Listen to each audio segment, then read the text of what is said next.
세상 모든 책을 경제적으로 읽어보는 체크리스트 시간입니다. 새해에도 김치영 경제뉴스 큐레이터가 책을 소개해드립니다. 어서 오세요. 네, 안녕하십니까. 새해 새해 복 복 많이 많이 받으세요. 받으세요. 네. 꿈 뭐 좋은 거 꾼 거 있으세요? 애들에게 괴롭힘 당하는 꿈 같습니다. 이건 좋은 꿈인가 나쁜 꿈인가 모르겠네. 애들하고 뒹굴면서 또 한 해 잘 보내보라 이런 거겠죠. 네. 좋네요. 뭐. 자, 오늘은 새해 첫날인데 어떤 그 책을 소개시켜주나 봤더니 예상은 했습니다. 네. 새해는 마치 이런 거 의무적으로 좀 읽어야 될 것 같은 강박이 있어요. 그렇죠. 네. 한 해 동안 내가 무슨 일을 하지? 그러려면 이 세상 돌아가는 것 좀 알아야 되는데 맞아요. 그러면 이제 연말 연초에 이른바 트렌드와 관련된 책들을 좀 찾아보게 되죠. 네. 그래서 제가 우리 청취자분들의 노력을 조금 덜어드리기 위해서 몇 권의 이 트렌드 책을 한꺼번에 다 보고 오늘 네. 요약 정리를 좀 해드리겠다. 이런 책이 막상 사자니 조금 아깝기도 하고 네. 안 보자니 시대에 뒤떨어지는 것 같고 뭐 이런 느낌이 좀 들지 않습니까? 그래서 네. 오늘 좀 정리를 좀 해드릴까 합니다. 야, 오늘 정말 꿀팁 나오겠는데요. 한 권 사서 읽기도 사실 버거운 게 직장인들인데 여러 책을 동시에 섭렵해서 엑기스만 주신다고 하니까 기대가 됩니다. 자, 그렇다면 2024년을 관통한다고 해야 될지 네. 공통점 뭐가 보이던가요? 제가 3권 정도 책을 참조를 했습니다. 예.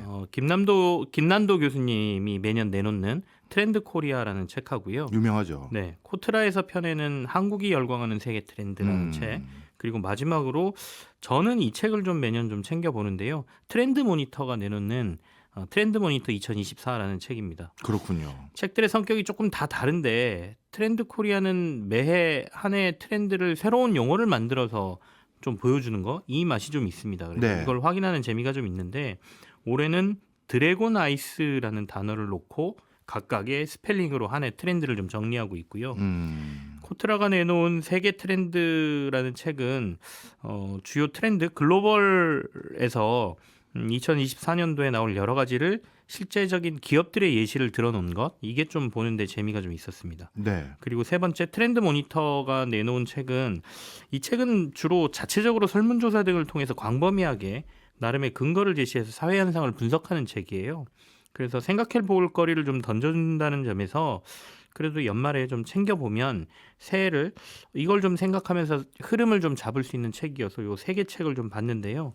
어쨌든 이들이 서로 얘기하고 있는 2024년은 용어들은 서로 좀 다르게 얘기는 하고 있지만 나름의 공통점들이 좀 있는데요. 제가 한 4개에서 5개로 한번 이렇게 묶어봤습니다. 네. 각각 어떻게 묶으셨어요? 책들은 거창한 표현들로 얘기는 하고 있지만 저는 아주 명료한 단어를 주제로 좀 꼽았는데요. 첫째는 AI. 2023년도에도 물론 인공지능과 관련된 얘기가 많았지만 올해 2024년에도 인공지능을 빼놓고는 한 해를 조망가기 힘들 거다. 뭐 이런 얘기가 되겠고요. 예. 두 번째 묶음은 나를 소중하게, 그러니까 나를 중심으로 보는 경향이 더 강해질 것이다라는 트렌드가 좀 읽혔거든요. 그래서 두 번째는 나라는 단어를 꼽았고요. 세 번째는 인구 감소와 노령화라는 단어입니다. 예. 그러니까 사회적으로 걱정이 가장 많은 이슈죠. 네. 우리나라뿐만 아니라 세계 트렌드에서도 이런 흐름이 읽힌다는 게 이 책을 보면서 좀 보였고요. 그리고 마지막이 반작용인데요. 예. 한쪽으로 쏠렸던 관심이나 경향들이 이게 아닌데라는 생각이 들면서 나름 정하는 기류들이 좀 나타날 것이다라는 것 전망들이 꽤 있었어요. 그래서 이 부분이 또 상당히 흥미로웠습니다. 예. 이 4가지를 이렇게 딱 요약이 되니까 어떻게 보면 시대의 흐름을 읽을 수 있을 것 같은데 하나하나 뭐죠? 첫 번째로 AI 묶음부터 한번 풀어보시죠. 네. 사실 AI는 아마 주변 모두에게 올해 어떤 이슈가 가장 핫할 것 같아라고 물으면 아마도 이 AI라는 얘기를 꺼내실 것 같아요. 예, 저도요. 예. 그만큼 이제 시대의 변화가 지난해 챗GPT 공개를 시작으로 해서 생활 속으로 이 생성형 AI라는 게 들어오고 있다라는 건데요. 모건 스탠리 전망이 이 책에 언급되는데 전체 일자리의 69%가 AI 충격에 노출돼 있다. 최대 50%가 AI에 대체될 수 있다라는 거죠. 그러면서 아주 비관적인 전망도 제시를 하고 있는데요. 세계적으로 3억 개 정도의 정규직 일자리가 자동화될 수 있다. 그 얘기는 사라질 수 있다라는 얘기로 읽힙니다. 네. 2023년이 우리에게 이런 AI가 있어? 라는 느낌을 받게 한 거죠. 그러니까 대화가 가능하고 그림을 그려달라 그러면 그림도 그려주고 뭐 PT 자료 만들어줘 그러면 PT 자료도 좀 만들어주고 혹은 영상 편집해줘 그러면 이런 것들도 만들어줬지 않습니까? 그렇죠. 그래서 와 되게 신기하다라는 느낌을 준 한 해였다면 2024년은 아마도 이걸 어떻게 우리 생활에 그리고 업무에 적용하느냐가 매우 중요한 한 해가 될 것 같은데요. 진짜 그럴 것 같습니다. 예. 사실 2023년에는 신기해서 처음 활용해보거나 한번 슬쩍 써본 원년이라면 이제 뭔가 비즈니스하는 사람들이라든가 업무 처리해야 되는 사람들은 슬슬 그 AI를 내가 이렇게 하면 일 편하게 하겠는데 아니면 돈 많이 벌겠는데 네. 이런 거 생길 거 아니에요. 그러니까 이제 이 세계 트렌드라는 책에서는 그 일예로 AI 경영자라는 단어를 꺼내거든요. 아, AI가 경영 활동의 불확실성을 줄여주는 컨설팅 도구로서 광범위하게 사용될 거다라는 거예요. 예, 그러니까 대외 변수를 예측해주고 경영의 의사결정의 정확도를 높이는 데 도움이 되는 정보를 제공한다라는 거죠. 네, 그리고 신제품 개발의 프로세스를 간소화해서 제품 출시 비용을 줄이고 기간도 앞당기는 등에 도움이 될 것이다 이런 겁니다. 그러면서 하나의 재밌는 예를 드는데 지난해 캐나다의 한 수제 맥주 제조 회사를 예로 듭니다. 예, 나인마일 레거시 브루잉이라는 수제 맥주 회사가 있는데 네, 창립 8주년을 기념해서 지난해 이벤트 행사를 하나 했다고 합니다. 네, 사람과 인공지능의 수제 맥주 맞대결인데요. 음. 마치 이세돌 구단하고 알파고의 바둑 대결 같은 거예요. 이제 인공지능이 맥주도 만드는 거예요? 그러니까요. 참. 2019년과 2020년에 캐나다 브루잉 어워즈에서 2번이나 금메달을 딴 15년 경력의 브루잉 마스터가 대결을 하는 거예요. 네. AI하고. 이 AI는 온라인에서 데이터를 수집하고 양조법 등을 익힌 다음에 이 챗GPT가 자신만의 레시피로 맥주를 만들어서 대결을 하는 겁니다. 네. 블라인드 테스트를 했는데 결과가 어땠을 것 같으십니까? 인공지능이 이거 참 슬플 것 같아요. 왜냐하면 이런 수제 맥주라는 건 사람의 손맛이 들어간다고 나름대로 찾아 먹는 건데 네네. 어떻게 됐습니까? 인공지능이 승리를 했는데요. 참. 그러니까 60% 정도가 그러니까 블라인드 테스트를 한 60% 정도가 네. 이 챗 GPT가 그 레시피를 만든 맥주가 훨씬 맛있다라고 선택을 했다는 거죠. 그러니까 10명 중 6명은 인공지능이 만든 맥주가 훨씬 친숙하고 맛있다라고 얘기를 했다는 거예요.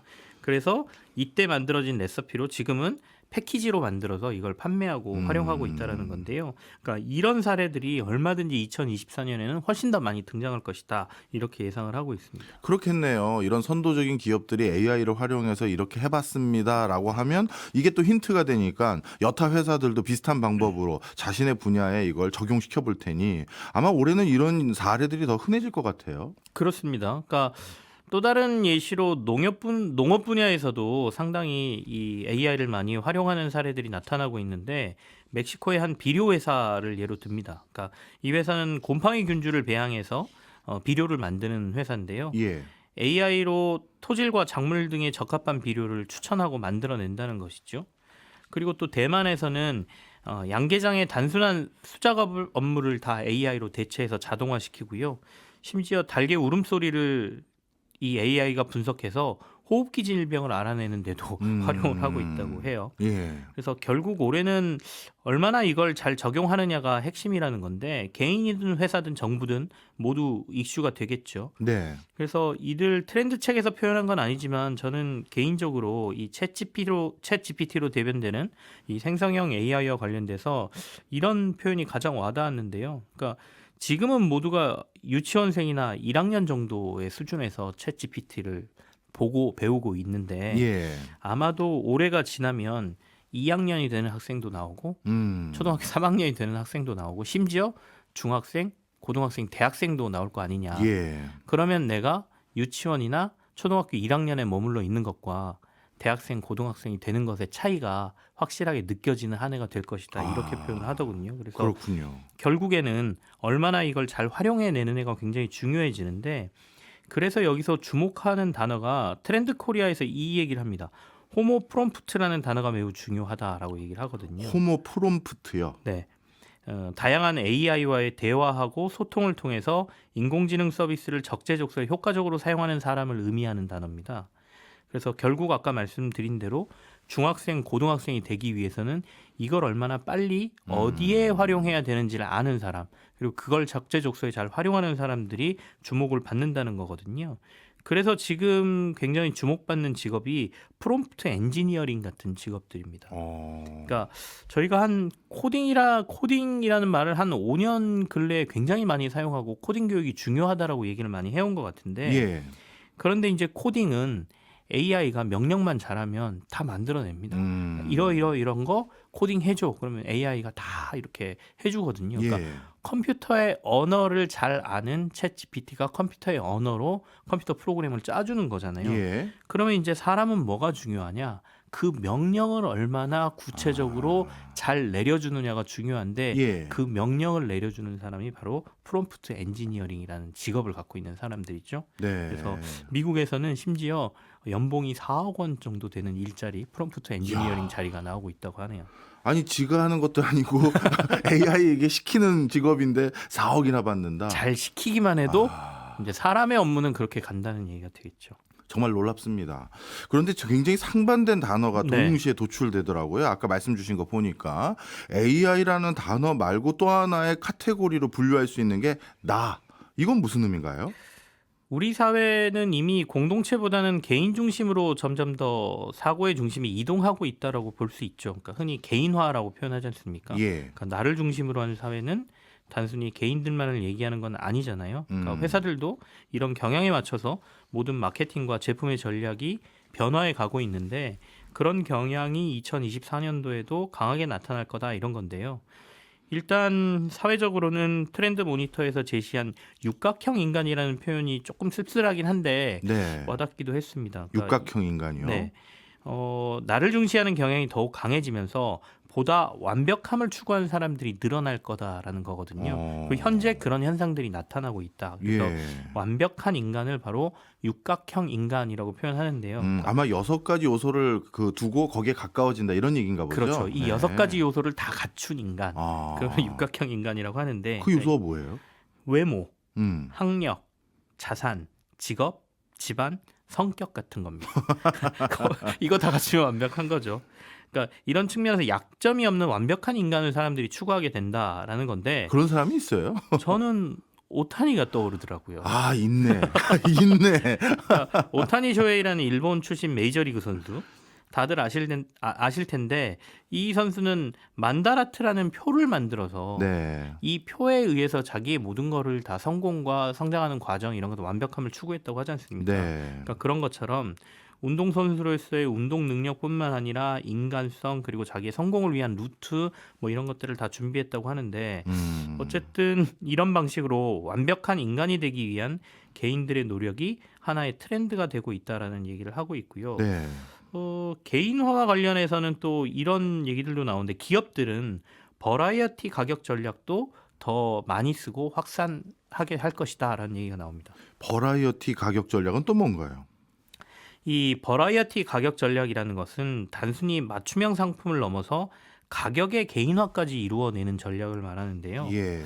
이거는 소비자 입장에선 좋은 건지 저는 사실 잘 모르겠습니다. 근데 플랫폼 경제 시대에 소비자 행동 데이터를 다 분석을 하지 않습니까? 예. AI 기반으로 해서 그래서 이제 요즘은 내가 원하는 제품을 맞춤형으로 만들어 주기도 하고 그런 상품들을 적재적소 그러니까 내가 필요할 때 밀어서 구매를 유도하기도 하고 뭐 이런 것들이 나타나지 않습니까? 예. 근데 이제 가격까지 시시각각으로 똑같은 가격인데도 불구하고 이게 상황에 따라서는 가격을 변화시켜서 사람들한테 판매한다라는 얘기거든요. 그러니까 실제로 만약에 쿠땡이라는 우리가 온라인 플랫폼 많이 사용하시잖아요. 그렇죠. 거기에 장바구니에 물건을 담아 놓으시면요. 물건 가격이 변하는 거를 가끔 보실 수가 있어요. 그래요. 내가 어제 담아놨는데 예. 다음 날 보면 어제보다 조금 싸져 있습니다. 그러면 물건이 싸졌네라고 생각하고 구매를 할 수도 있지 않습니까? 그럴 수 있죠. 그러니까 약간 이런 것들이 보이거든요. 예. 약간 그런 것하고 비슷한데요. 그러니까 영국의 한 식당의 사례를 소개합니다. 이 식당은 변동 가격제를 택하고 있는데 예. 월요일은 오프 피크라고 해서 25% 똑같은 메뉴를 할인을 해주고요. 예. 화요일과 일요일에는 미드 피크라고 해서 이때는 조금 덜 피크해 뭐 이런 얘기겠죠. 한 중간 정도 하는 피크 타임이다 예, 그래서 예. 15% 할인을 해주고요. 그 외에는 정가로 가격을 받는 거죠. 그러니까 똑같은 제품인데도 불구하고 시간이나 소비자들의 구매 욕구에 따라서 가격대를 바꿔 한다. 이런 것들이 어떻게 보면 버라이어티 가격 전략이라는 건데 예. 소비자가 납득만 한다면 동일 가격 최저가가 아니라 그때그때 가격마저도 초개인화로 가는 현상이 만들어질 것이다라는 트렌드를 얘기를 하고 있습니다. 그렇군요. 그래서 또 재밌는 사례가 영국의 노리시드라는 맞춤형 영양제를 만들어주는 회사인데 소비자들의 컨디션 진단을 통해서 7가지 영양소를 추천을 하고요. 내가 맛과 향을 선택을 하면 일주일 뒤에 한 달분의 젤리 형태의 영양제를 보내주는 회사인데 네. 이걸 3D 프린터를 활용해서 다양한 색의 영양제를 젤리 형태로 이렇게 쌓아두는 모양으로 만들어 주더라고요. 예. 근데 이게 사람마다 가격도 다르고 상품의 모양도 다 다른 형태로 제공된다는 것이죠.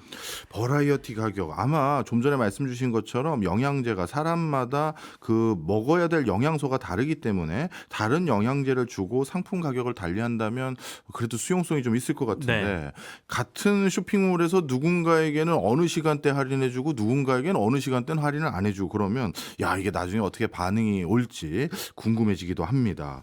하여튼 색다른 가격 전략이라서 사람들의 반응도 저는 궁금하네요. 이번에는 인구 감소와 노령화 얘기도 해보죠. 앞서 이 두 가지 트렌드는 한국에서만이 아니라 세계적인 트렌드라고 네. 말씀 주셨어요.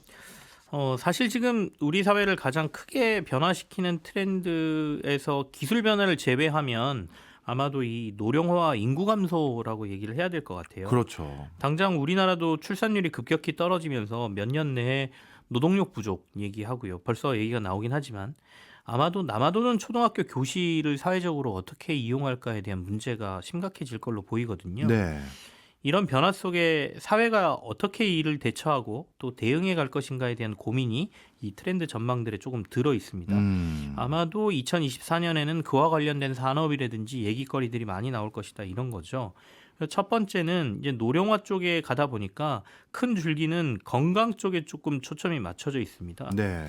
그러면서 fem테크에 주목해야 된다라는 얘기를 하는데요. 여기서 팸이 뭡니까? 이 fem은 여성의 피메일하고 테크놀로지를 결합한 거예요. 예. 그러니까 결국에는 여성의 건강과 관련된 테크 기업들 이런 얘기가 되겠죠. 예. 그러니까 대표적인 걸로 예를 드는 게 이 손목 밴드를 활용해서 다양한 여성들의 신체 반응을 체크하고 호르몬 요법 등을 활용하는 기술에 대한 얘기가 나오거든요. 예. 그러니까 이런 거죠. 그러니까 아까 저출산 문제가 있다라고 했는데 여성의 출산 주기를 이거를 통해서 이렇게 관리를 해준다거나 아니면 갱년기라든지 신체 변화 등을 감지하고 기분이나 수면 조절 등에도 이걸 활용할 수 있다 이런 얘기가 되겠습니다. 네. 인구가 감소할수록 여성의 건강 문제가 더 중요하게 부각될 것이라는 관점도 여기는 포함되어 있는 건데요. 그렇군요. 근데 좀 섭섭하기도 하네요. 인구 주면 남성의 건강도 중요한 거지. 이 손목 밴드를 남성에다 차면 또 남성들도 활용할 수는 있겠죠. 근데 알겠습니다. 아마도 인구 감소나 출산율 저하 때문에 그런 조금 더 의미로. 여성의 fem테크 쪽에 좀 주목을 한 것 같습니다. 예. 그리고 이 기술도 조금 재밌게 느껴졌는데요. 소비자가 스스로 건강을 지키는 기술들이 속속 등장할 것이라는 건데 굉장히 신선했습니다. 국그릇과 숟가락 형태의 기기인데 네. 이 기기에서는 미세전류가 이렇게 흘러나온다고 합니다. 그래서 예. 여기다 음식을 담으면 짠맛하고 감칠맛을 증가시켜 준다라고 해요. 실제 소금을 안 넣는데도요. 그러니까 MSG나 소금을 넣지 않아도 이 미세전류를 통해서 맛에서 이 짠맛 또는 감칠맛을 올려주는 이런 기기가 있다고 하는데 이렇게 된다라고 하면 소금류나 MSG의 섭취를 많이 줄일 수 있겠죠. 그렇겠네요. 그건 이제 건강에 도움은 되는 거니까 예. 이런 기술들, 그러니까 건강과 관련된 새로운 기술들이 나올 것이다. 다만 이제 제가 생각할 때는 가격의 문제가 좀 있을 것 같긴 합니다. 차라리 싼 소금을 치고 말지라는 생각들을 좀 하긴 할 것 같은데 되게 신선하게 느껴졌고요. 그리고 두 번째는 공간 활용에 대한 고민도 여러 기술과 산업 쪽에서 나타날 것이다라는 얘기가 나오는데요. 그러면서 이제 독일의 스마트 리빙 스테이션 기술이 예로 나옵니다. 네. 이건 우리나라에서도 많이들 적용을 하려고 하는 것 같은데 센서와 모니터링 시스템으로 어르신들의 독립 생활을 지원하는 주택이에요. 그러니까 간호 인력 부족을 이 스마트홈 기술로 보완한다라는 개념이 여기에 포함되어 있고요. 예. 그리고 공간의 재정의가 이루어질 것이다라는 말도 좀 공감이 됐습니다. 그러니까 인구 감소하고 우리가 코로나 상황을 겪으면서 유연근무나 재택근무의 경험이 좀 많이 늘었지 않습니까? 그렇죠. 그렇다 보니까 이동형 업무 공간을 제공하는 큐브형 사무실 사업이 지금 등장하고 있고 기존 건물들을 다른 용도로 바꾸는 사업도 크게 관심을 끌고 있는데 예. 네덜란드의 헤르브스테밍이라는 사업이 소개가 됩니다. 예. 그러니까 적응형 재사용이라는 의미인데 이거는 100년 된 우체국을 이제 우편량이 많이 줄어들었지 않습니까? 아. 그러니까 도서관으로 다시 바꾼다든가 아니면 초등학교는 아까 말씀드린 대로 인구가 줄어서 이제 학생들이 별로 없으니까 지역의 커뮤니티 시설로 바꾼다든가 나일론 공장을 새로운 사무 공간으로 변신시키는 사업 같은 것들이 각광을 받고 있다. 새로운 트렌드로 더 강화될 것이다. 이렇게 설명을 하네요. 네. 공간 변화는 뭐 나름대로 이해가 다른 건 다 됐는데 네. 앞서 이동형 업무 공간이라고 하면 사무실을 뭐 옮길 수가 있는 거예요? 큐브형으로 만들어진 사무실이 이동하면서 있는 거예요. 내가 아. 사무실이 조금 더 필요하다 그러면 이 회사에 요청을 하면 이 사무 공간 몇 개를 보내주십시오. 그러면 이야. 마치 컨테이너 박스가 예, 이동하는 예. 것처럼 그 회사가 필요한 사무 공간 있는 쪽으로 갈 수도 있고요. 저희가 이제 출장을 가면 내가 공유 오피스를 빌리는 것처럼 네. 여기에 앱으로 신청을 하면 사무실을 보내주는군요. 출장지로 이야. 보내주는 것이죠. 다른 것들 모두 앞서 설명 주신 내용들 AI라든가 나라든가 노령화, 인구 감소 등은 그 키워드에서 제가 그래도 어느 정도 무슨 말씀 하시려나 보다 유추가 됐는데 네. 마지막은 도저히 제가 감을 못 잡겠어요. 반작용이라고 말씀 주셨는데 이건 네. 뭡니까? 이제 급격한 사회 변화에 따라서 우리가 이 주류를 따라가기 위해서 굉장히 노력을 하지 않습니까? 네. 근데 지쳐서 또는 하다 보니 야 굳이 이걸 해야 되나라는 생각을 하게 된다는 거죠. 그래서 네. 일종의 주류를 거부하는 현상 같은 게 올해 좀 나타나지 않겠느냐. 이미 그런 것들이 좀 보인다라는 건데요. 첫 번째가 평균 회기라는 용어로 설명을 좀 하고 있는데 이거를 풀어보면 어중간함의 확장 뭐 이렇게 표현할 수도 있겠고요. 예. 뭐 중간만 해도 괜찮다라는 인식 뭐 음. 이렇게 봐도 될 것 같습니다. 그러니까 앞서 이제 육각형형 인간을 말씀드리면서 완벽함을 추구한다라고 말씀드렸잖아요. 네. 그러니까 우리가 이렇게 완벽함을 추구하는 거는 이전보다 아마 SNS 같은 곳에서 서로를 거의 실시간으로 비교하게 되는 게 좀 강화되면서인 것 같아요. 그러니까 어떤 사람은 이런 일을 하고 나는 오늘 이걸 즐겼고 뭔가를 누리고 사는 것들을 계속 보다 보니까 나도 저렇게 돼야지 또는 따라하고 싶은 욕구 같은 것들이 훨씬 강해진 예. 그래서 좀 더 완벽한 인간으로 가고 싶은 충동이라든지 아니면 그 주류를 쫓아가고자 하는 현상들이 강해지는데 이제는 여기에 대한 필요감이 굉장히 많이 쌓여 있다는 것이죠. 그래서 2023년에도 몇 가지 이와 관련된 현상들이 나타났는데 그 중에 하나가 이런 용어 들어보셨을 거예요. 뭐 작년에 거지방, 뭐 짠테크 네, 이런 들어봤죠. 들어보셨죠. 예. 그러니까 일종의 뭐 플렉스라 그래서 여기저기 가서 돈을 쓰는 거 말고 나는 최대한 돈을 아껴보겠다. 물론 경기가 어려워졌기 때문에 이런 현상이 나타나는 것도 있지만 네. 뭐 비싼 거 먹고 좋은 데 가고 이런 게 아니라 반대로 적은 돈으로 오랫동안 버텨보는 거 뭐 이런 것들이 유행하는 게 주류에 저항하려는 이런 행동들이 결국에는 자존감에 초점을 두고 어떤 경험을 선택하게 하는 기준의 전환으로 우리가 해석할 수 있지 않겠느냐라는 네. 걸 하는 거죠. 예. 그러니까 남에게 보여주는 쇼윈도 경험보다는 진정성을 키워드로 두려고 하는 평범함이나 보통에 더 큰 의미를 부여하는 거다 이런 겁니다. 네. 그래서 명품보다 준명품 소비를 한다든지 스몰 럭셔리를 한다든지 이런 현상도 그중에 일부다 이렇게 얘기를 합니다. 네. 노령화도 좀 얘기해 주세요. 노령화 같은 경우에는 결국에는 앞서 말씀드린 것처럼 어른들에 대한 필요성을 더 느낄 수도 있다라는 거예요. 그러니까 네. 어른은 늘어나는데 20, 30대가 결국에는 경기 불확실성이라든지 자신들은 전혀 해보지 않은 경험에 대한 진정한 언어를 찾고자 하는 경향이 좀 강해질 거다라는 얘기가 있거든요. 예. 실제 여론조사를 해보니까 우리 사회에 진짜 믿을 만한 어른이 있는가라는 질문에 2021년도에 47% 정도가 없다라는 답변을 했고요.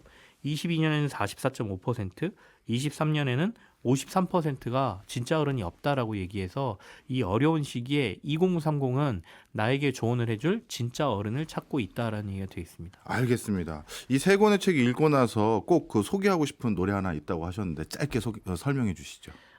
우리가 트렌드를 쫓아가면서 사는 것도 중요하긴 한데 이게 꼭 의무적으로 우리가 이걸 꼭 따라해야 되는 건 아니지 않습니까? 네. 그래서 나의 자존감을 충만하게 살아가는 게 더 중요하다는 생각이 들어서 올해는 내 자신감을 한번 멋지게 살아보자는 의미로 메간 트레이너의 Made You Look이라는 곡을 골랐습니다. 이 노래 들어보시면 명품 나 거칠 수도 있는데 이런 건 난 안 해. 이거 없어도 남들이 나 쳐다보게 만들 수 있어. 이런 가사가 나옵니다. 알겠습니다. 지금까지 김치영 경제뉴스 큐레이터였습니다. 고맙습니다. 네, 감사합니다.